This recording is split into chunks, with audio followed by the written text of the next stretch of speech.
Público, en su condición de órgano constitucionalmente autónomo y requiriente, ha cumplido con las disposiciones y autorizaciones emanadas por los poderes del Estado, es decir, por el Poder Legislativo y el Poder Judicial. En cuanto al cuestionamiento de los tipos penales, con referente al delito de rebelión y conspiración, la defensa pretende cuestionar la tipicidad de la conducta, es decir, señala que los hechos imputados a Pedro Castillo Terrones no se encuadran dentro del delito de rebelión, así como tampoco de conspiración. Sin embargo, debemos de señalar que la CUO, al emitir la resolución materia de apelación, ha logrado establecer plenamente que alzamiento de armas se tipifica como rebelión cuando persigue las finalidades prescritas en el citado artículo 346 del Código Penal.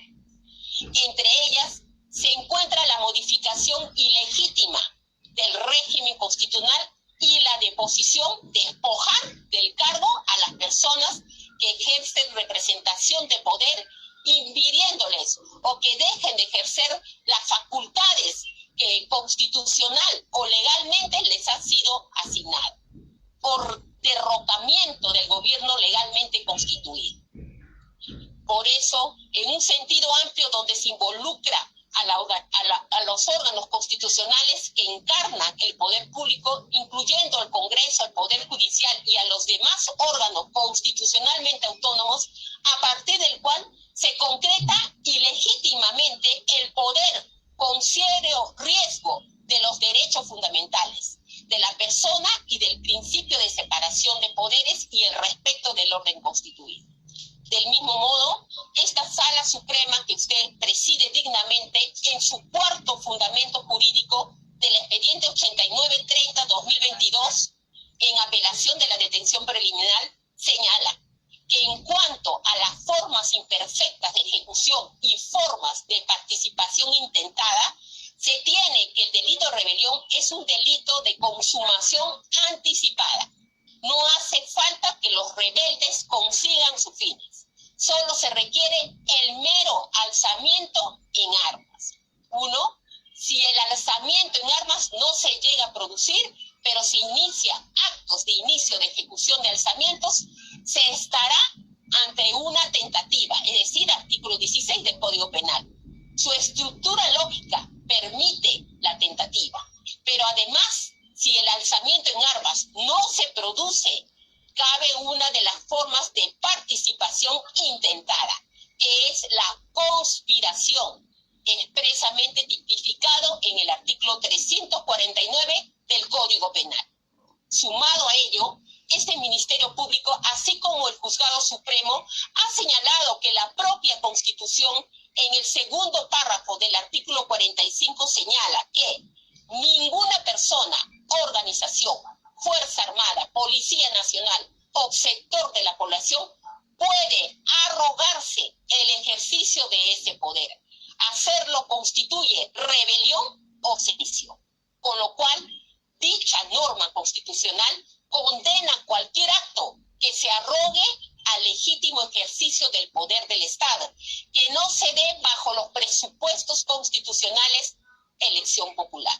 Es así que ante la posibilidad de que cualquier persona como en el caso del investigado, siendo presidente de la República, quiso contravenir la intangibilidad del régimen constitucional al emitir el mensaje de la nación de disolver el Congreso de la República para instaurar un régimen de emergencia excepcional, pretendiendo tener el control directo sobre el Ministerio Público, el Poder Judicial y otros órganos de justicia, con el fin de sustraerse de la acción de justicia al tener procesos penales pendientes. Por tanto, reiteramos que el referido artículo es una normativa de carácter operativa, a tal punto de ser de naturaleza punitiva, describiendo una conducta a desplegar para luego calificar dicha conducta como rebelión o sedición,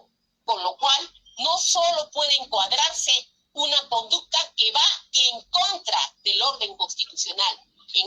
caso el ilícito penal de rebelión, sino también aquella conducta que encuadra dentro de la normativa constitucional estipulado en el artículo 45, correcto, segundo doctora, párrafo de la Constitución.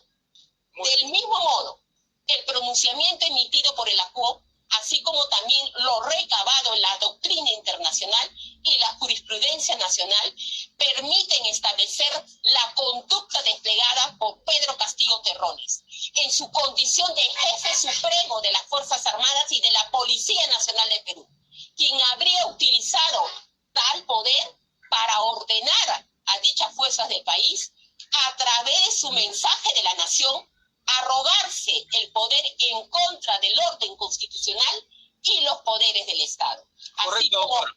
otros organismos autónomos como consecuencia de la reorganización del Sistema Nacional de Justicia, decretado imputación concreta y real que permite encuadrar dicha conducta dentro de la configuración típica del delito de rebelión y alternativamente conspiración, debiendo de precisar además que en el desarrollo de la investigación preliminar ha sido posible recabar indicios sólidos y graves que vinculan al imputado y otros en los delitos antes señalados.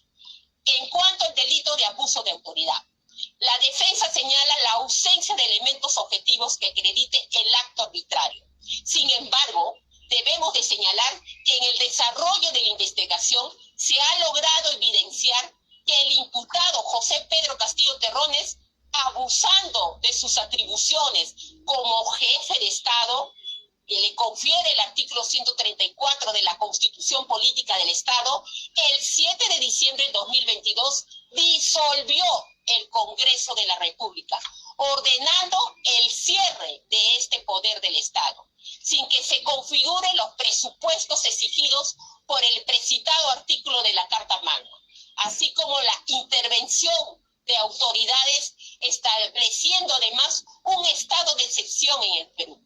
Además, dispuso la reorganización del Sistema Nacional de Justicia, como es el Poder Judicial, el Ministerio Público, la Junta Nacional de Justicia, el Tribunal Constitucional, en absoluta vulneración de la autonomía de los referidos entes estatales, contraviniendo así lo dispuesto en el artículo 118, numeral 1 de la Constitución Política del Estado, evidenciándose que esta conducta tendría como finalidad evitar las investigaciones por corrupción seguida contra Castillo Terrones, así como el procedimiento de la vacancia presidencial, lo cual acreditaría el uso abusivo de sus facultades constitucionales para obtener impunidad. Con referente a la grave turbación de la tranquilidad pública, la defensa señala que el legislador busca criminalizar aquella con tales como bombas, desastres, incendios. No está referido en actos políticos. Sin embargo, dichas afirmaciones no resultan ser exactas, toda vez que el delito se consuma no solo con la mera acción de emitir el mensaje ante la autoridad o ante un medio de comunicación masivo. Se requiere además que este mensaje llegue a la colectividad y genere en ellos ese estado de perturbación grave, tal y conforme puede advertirse del comportamiento que tuvo el imputado José Pedro Castillo Terrones, quien el día 7 de diciembre de 2022, mediante el mensaje de la Nación en cadena televisiva nacional, decidió disolver el Congreso, conducta que habría vulnerado el bien jurídico de tranquilidad pública, entendida como aquel estado de calma y normalidad cotidiana de un lugar, generando un clima de tensión y zozobra en la población en general. Con respecto a los fundados y graves elementos... Perdón, doctora, en esos términos, ¿usted considera que es un concurso real, concurso ideal, concurso aparente? ¿Que hay alguna consideración que usted pueda adelantar sobre el tema o no desea hacerlo? Consulta. Sí, todavía estamos en etapa de investigación preparatoria, ¿no? La tipificación está dado, son los 4 delitos que se configuran, ¿no? Existe en este caso un concurso ideal, ¿no? Y también concurso real. ¿Por qué? Porque el acto que ha cometido el investigado Pedro Castillo Terrones se desprende en su actuar varias figuras delictivas. Por eso es un concurso ideal. Correcto, doctor. ¿Algo más, por favor? Sí, en cuanto a los graves elementos de comisión, solamente para terminar, señor presidente. Sí, siga usted. Sí, la defensa señala que se trata solamente de 7 elementos de convicción. Sin embargo, de la resolución judicial en materia de apelación, se logra evidenciar que la UO ha tenido bien valorar más de 30 elementos de convicción, sólidos y fuertes, las mismas que obran a página 49 a 70, que ya no vale la pena mencionarlos porque son muchos, y el tiempo prima, que permiten establecer la responsabilidad del investigado Pedro Castillo Terrones en los tipos penales que se imputa, debiendo de señalar además que cada uno de los elementos de convicción que han sido sustentados en la audiencia de prisión preventiva y que fueron materia de análisis y valoración ante el órgano jurisdiccional, se encuentran debidamente concatenados entre sí, permitiendo de este modo evidenciar la comisión del hecho ilícito, debiendo de precisar que la doctrina nacional señala que los indicios son todo hecho cierto y probado con virtualidad, para acreditar otro hecho con el que está relacionado. En cuanto a la prognosis de la pena a imponer es de 10 a 20 años, el delito de rebelión, que es el delito más grave, ¿no? Y que no existen ninguna circunstancias, ¿no?, como terminaciones anticipadas, porque el investigador no reconoce los hechos, ni conclusión anticipada, ni circunstancias de atenuación de la pena que permiten inferir que la pena a imponerse será menos de 4 años de pena privativa. En esto ya termino, señor presidente, respecto al arraigo laboral, si bien la defensa señala que el investigado contaría con la condición de docente nombrado haciendo uso de licencia sin goce de haber, al respecto debemos señalar que no se ha podido acreditar algún trámite administrativo que genere la suspensión de dicha licencia, así como tampoco existe la certeza que vaya a continuar ejerciendo dicha labor de manera inmediata, toda vez que las instituciones, sí, efectivamente se encuentran en un periodo vacacional. Además, es importante mencionar que no se evidencia un arraigo sólido de calidad que permita asegurar su presencia física del imputado, más aún si dicho imputado ha pretendido solicitar un asilo político ante la Embajada de los Estados Unidos de México, hecho que fue interrumpido por la pronta acción de la Policía Nacional del Perú, el 7 de diciembre de 2022. Sin embargo, como es de público conocimiento, habría logrado que su esposa e hijos sean asilados en dicho país. En cuanto a la defensa, señala que la gravedad de la pena por sí no implica riesgo de fuga, toda vez que contraviene la presunción de inocencia. Al respecto debemos de señalar que resulta ser necesario efectuar dicha valoración de manera conjunta con los elementos de convicción sólidos y fuertes, así como también de los inminentes peligros de fuga, evidenciándose el comportamiento del investigado en el caso de autos. Se ha quedado plenamente establecido que los elementos indiciarios resultan ser reveladores de la comisión de los ilícitos imputados, así como también la alta probabilidad de ser sancionado con una pena efectiva.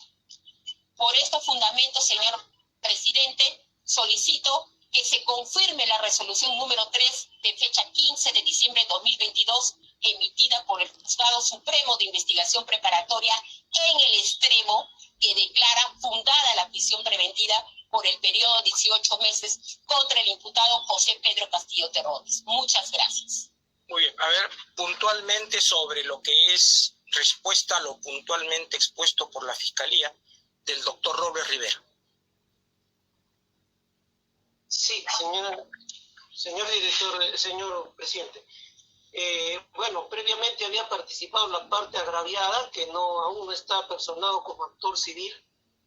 Y bueno, en fin, creo que estamos discutiendo una medida de carácter personal, de la cual no va a salir ninguna indemnización ni reparación civil. Pero en fin, están opinando y hemos dado, a ver, señor abogado, hemos dado pase a todas las partes. Entonces, escuchando siempre no hay ningún problema. ¿Correcto? Sí. No se preocupe usted en cuanto a legitimaciones, todo va a ser evaluado en el auto. No se preocupe. Siga usted, doctor Rojas. Está bien, señor presidente. Solo quería aclararle que tan amablemente han intervenido, digamos, la parte agraviada, que no hay ninguna declaración de un efectivo policial. Lo que hay es una acta de intervención. Existe una diferencia entre acta de intervención y acta de declaración. El señor no ha declarado como testigo. Tal vez no haya habido el tiempo para revisar la carpeta. Entonces quiero precisar eso. Bueno, asimismo se plantea, bueno, ya por parte de la señorita representante del Ministerio Público, que esta defensa pretende introducir el hecho de las resoluciones emitidas por el Congreso, cuando no ha sido materia de debate en la audiencia de prisión preventiva. Pero esta defensa no ha introducido esos hechos. Quien ha introducido esos hechos es el juez. Y como despacho fiscal, no han presentado un escrito discrepando con ese aspecto. Por lo tanto, debemos inferir que el despacho fiscal ha estado de acuerdo que se inserte este aspecto. Entonces, la defensa algo tiene que decir de un auto, de una resolución que es perjudicial para la libertad de mi cliente.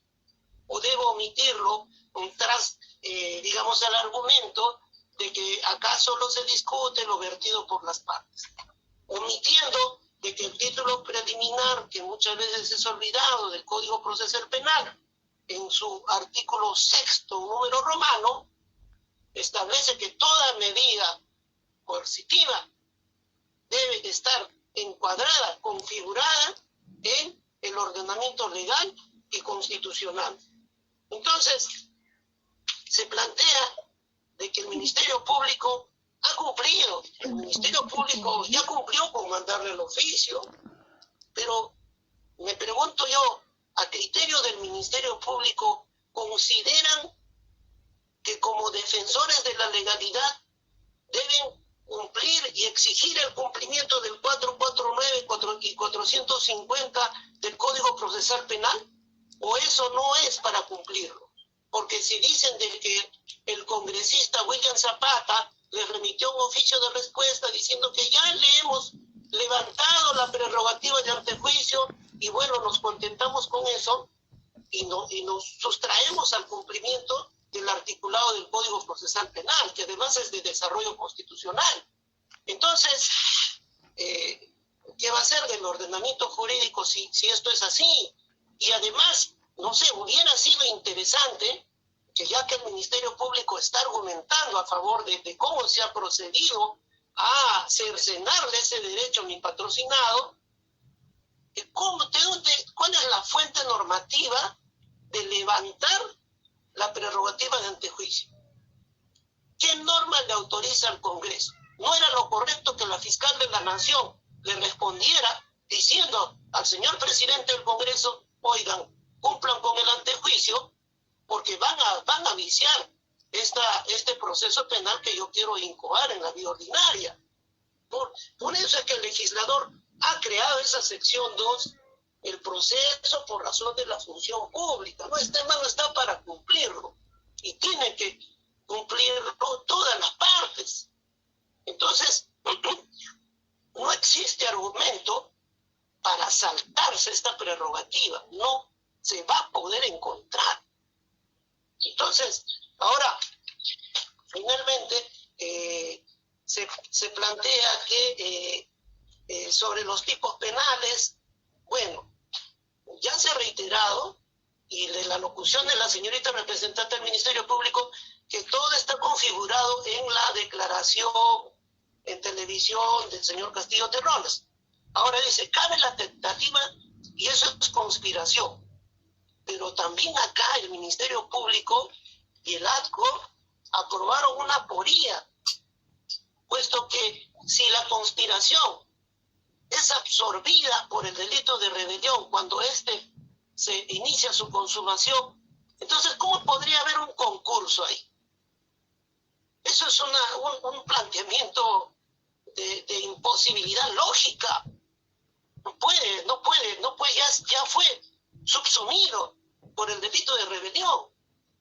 Entonces, hay una construcción, digamos, bastante precaria de la tipicidad, y eso es lo que cuestiona. Y ahora, justamente el hecho de que nos lleven al artículo 45 de la Constitución me indica la falencia en la tipicidad. O sea, prácticamente nos están diciendo, si usted quiere tipificar hechos en delito de rebelión, no se vaya al Código Penal, no, usted vaya hacia la Constitución. Entonces, ¿cuál va a ser el catálogo punitivo? ¿La Constitución o el Código Penal? Se recurre al 45 justamente porque no calza, y ahí están las 4 finalidades, y el ACO no ha definido en cuál de las 4 está intuando, ¿no? Y luego, finalmente nos dan la razón, porque lo que se plantea, lo que ha planteado, lo más cercano al levantamiento armado que plantea el ATCO en su resolución es llamar a levantarse en armas. Pero ese no es el verbo rector, pues. De la misma resolución se deduce que están tipificando una conducta típica, porque es levantarse en armas, no es llamar, no es un llamado, es un levantarse. Y finalmente, el Ministerio Público creo que nos da la razón cuando plantea que la finalidad de toda esta conducta era evitar las investigaciones por corrupción, pero eso no es parte del tipo penal, pues. En todo caso serían delitos contra la administración de justicia, ¿no?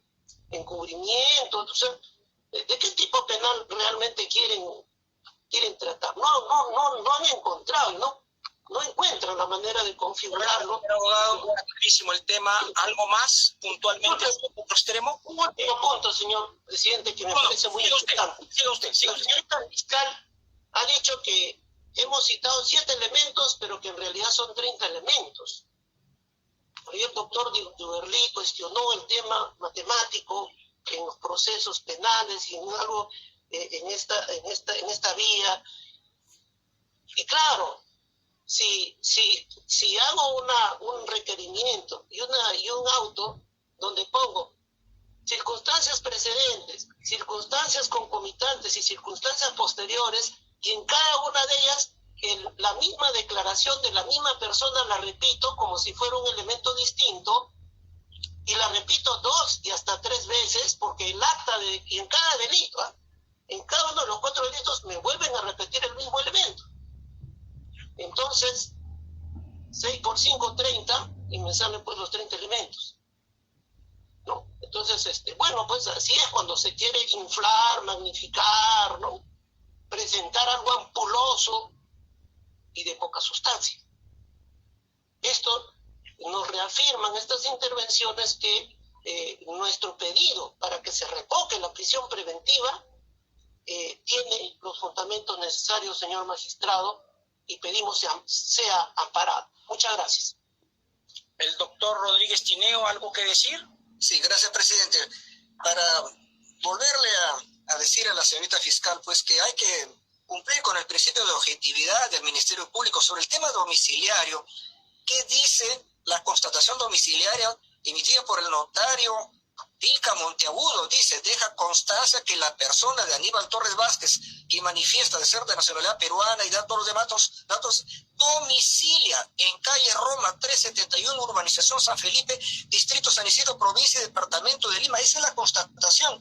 Incluso en la fotografía que yo estuve exhibiendo, presidente, mi patrocinado está al lado de su, está delante de su puerta, y al costadito aparece el número 371, que es el número pues de su calle, es decir, como dice el notario, calle Roma 371. Es decir, no sé qué más quiere la señorita fiscal para dar por acreditado la presencia del domicilio. Luego, sobre lo que ha dicho el señor... Una pregunta, ¿se ha personado la gente, el notario, la gente de la notaría? Sí, efectivamente, dice, sí se ha personado, dice, la presente certificación se expide en virtud de la verificación efectuada en la referida dirección. La verificación efectuada. Más claro que la luz del día, presidente. Luego, sobre las frases analógicas entre el manifiesto a la nación y lo que ha declarado varias oportunidades nuestro patrocinador. Esas declaraciones o esas palabras las usan indistintamente los políticos y varias veces, y aquí se ha presentado solo una muestra del señor Serna, que dice en Exitosa, pareciera que estamos en una dictadura congresal. Que porque Serna dijo, pareciera que estamos en una dictadura, él ya participó en la elaboración del manifiesto. Eso es un absurdo, ¿no? Por lo demás, hago presente, señor presidente, lo siguiente. En el auto que resuelve el requerimiento de prisión preventiva, cuando se le da la comparecencia a nuestro patrocinado, como reglas de conducta se fijan, entre otras, el pago de una caución que ya le dije que está pagada, los 20.000 soles, pero además dice la obligación de realizar el control virtual por parte de especialistas de causas de este juzgado supremo el último día hábil de cada mes para justificar sus actividades, iniciando el día 29 de diciembre de 2022, vale decir, hoy día. Presidente, acá está. Mañana, señora Aguado, mañana. Sí, mañana, pero ya está el escrito presentado por nuestro patrocinado al Juzgado Supremo, donde da cuenta que en virtud de ese mandato ya pone su celular, la aplicación WhatsApp, ¿no? Para que pueda ya iniciar el control virtual. Es decir, está cumpliendo rigurosamente lo establecido y está sometido al proceso. Esa declaración famosa de me pongo en la credencial, lo hace contestando la pregunta número 60 de una declaración ante la Fiscalía.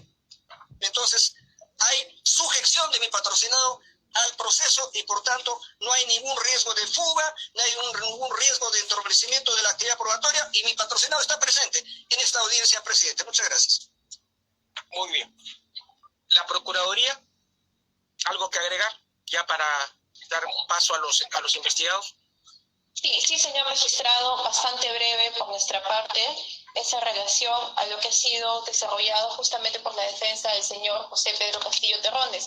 Señor magistrado, quiero dejar claro y que quede bien sentado que de la revisión precisamente de la carpeta fiscal, porque evidentemente, dada nuestra condición de abogados, tenemos claro qué es un acta y qué es una declaración.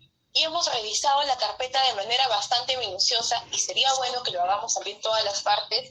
Contamos con la declaración testimonial del señor Joseph Michael Grant, en la carpeta fiscal a la página 824. ¿Y qué dice de manera expresa este señor? Dice, le pregunta, el señor evidentemente forma parte del Departamento de Escoltas de la División de Seguridad Presidencial, forma parte de la Policía Nacional del Perú, es un efectivo policial. ¿Y qué es lo que dice de manera expresa en su respuesta 3? Voy a la parte final. Dice, le pregunta al señor Irigoyen, mi superior, ¿a dónde vamos? ¿A qué punto? El superior vuelve la mirada hacia atrás, el señor presidente, y hace la consulta. ¿A dónde vamos? Es allí cuando el señor Castillo dice, Embajada de México, y el superior me confirma, a la Embajada de México. Cito nuevamente los folios, señor magistrado, es folio 824 de la carpeta fiscal, la declaración del efectivo policial Irigoyen, que era precisamente quien conducía el vehículo Jeep con placa de rodaje EPF 556. ¿El nombre completo del efectivo, por favor? Joseph Michael Grandes López. ¿No es Irigoyen? No, Irigoyen era quien estaba a bordo de ese vehículo también. El conductor era el señor López, Michael Grandes López, y es quien le pregunta al superior Irigoyen a dónde se dirige. Es lo que establece la declaración a la respuesta. Tenemos la declaración de Joseph Michael Grandes López, que es el conductor. Así es, señor. El folio 824. de la carpeta fiscal. Así es. Y en ese mismo sentido, señor magistrado, el señor Aníbal Torres Vázquez, en su declaración, también de fecha 10 de diciembre, acta de declaración, de folio 777 de la carpeta fiscal, en el mismo sentido establece lo que se señaló hace un momento, ¿no? Que el presidente, al término del mensaje a la nación, le indicó que venía por su familia, que se dirigían a la Embajada de México, a lo que él alegó: yo te acompaño, hecho que también además ha sido realizado en la audiencia de primera instancia. Entonces, señor magistrado, cuando hablamos de los elementos que sustentan el peligro de fuga, independientemente de la eventualidad o posibilidad que no se ha materializado con ningún acto de que pueda retomarse una labor anterior a la del presidente de la República, el señor Castillo, tenemos un acto innegable que además está sustentado con elementos de convicción, y es que al momento de la intervención del señor José Pedro Castillo Terrones estaba en ejecución un plan de camino a la Embajada de los Estados Unidos Mexicanos, a México, a efectos de solicitar el apoyo en asilo político, que además ya se ha hecho referencia y que ha sido recepcionado también, no como un acto cortés, sino como un acto propio, como un acto a desarrollarse ya del presidente de México, que además se confirma pues con la entrada de los familiares del señor Castillo Terrones. Incluso ello desvirtúa de alguna manera el arraigo familiar que se tuvo presente en la resolución de primera instancia. Ello, por un lado, señor magistrado, dejando superado ese supuesto, se ha establecido también que la sala debería revisar o que tiene que revisar el procedimiento en otro ámbito o en otra esfera. Sin embargo, señor magistrado, no debemos perder de vista, como abogados que somos, como operadores del derecho, que el recurso de apelación se constituye en una revisión, en una verificación de lo que se ha realizado bajo el interior jerárquico. Es decir, que se haya plasmado bajo las normas de la legalidad y sin un acto que pueda declarar la nulidad.